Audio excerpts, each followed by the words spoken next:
From one standpoint, they knew the documents were there. They actually asked President Trump to put another lock on them, so they were locked. You look at President Biden.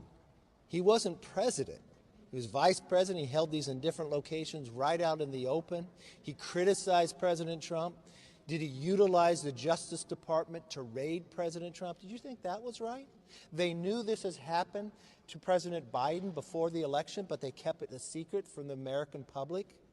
He goes on 60 Minutes, criticizes President Trump, even knowing what he has done, and he wasn't president at the time. Now we find another location that it's at, but he refused to answer. His press secretary won't answer the questions.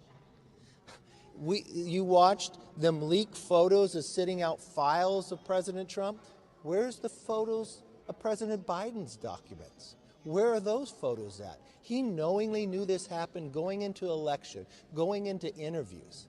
This is what makes America not trust their government. You cannot have one form of law because somebody philosophically has a different opinion than you, and you can't use the Justice Department to go after people that are politically different as well. It has to be equal across, and what I'm finding what's happening with President Biden time and again, you go from a laptop saying it not only that it wasn't true, but utilizing your own friends to go into companies to tell them to say the same thing, to try to knock down information, to try to make sure the New York Post story couldn't be printed.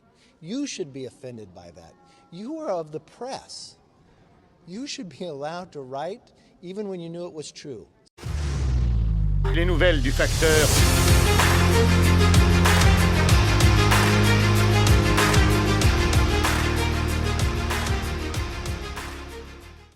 Pour ceux qui veulent soutenir notre travail, les liens sont en description.